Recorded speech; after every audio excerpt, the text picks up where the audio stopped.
নমস্কার বন্ধুরা, দেখুন আজকে নিয়ে এসেছে তালশাঁস বাজার থেকে। তালশাঁস দিয়ে আজকে আমি বানাবো তালশাঁসের শরবত। তো চলুন দেখে নিন কিভাবে বানাই।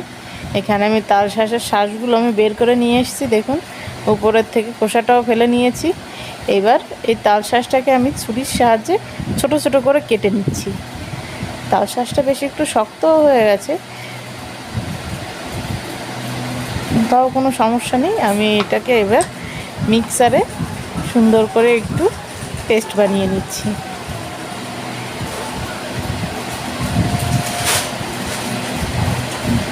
দেখুন আমার পেস্টটা বানানো হয়ে গেছে।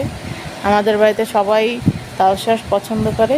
এদিকে আমি আবার কিছু সাবু জলে ভিজিয়ে রেখেছি, সাবুটাকে ধুয়ে সুন্দর করে জলে ভিজিয়ে রেখেছি।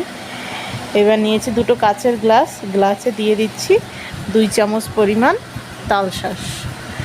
দুটো গ্লাসেই আমি 2 চামচ পরিমাণ দিয়ে দিচ্ছি। গরমে এই তালশাঁসটা খেতে খুবই মজা লাগে।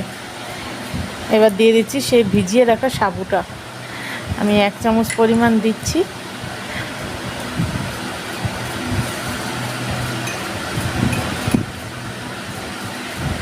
দিয়ে দিচ্ছি 1 চামচ পরিমাণ চিনি।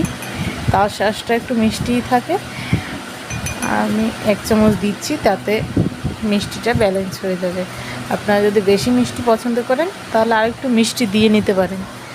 এইবার দিয়ে দিচ্ছি গরম করে রাখা দুধ, আমি ফ্রিজে রেখেছিলাম, সে ঠান্ডা দুধটা আমি দিয়ে দিচ্ছি। এবার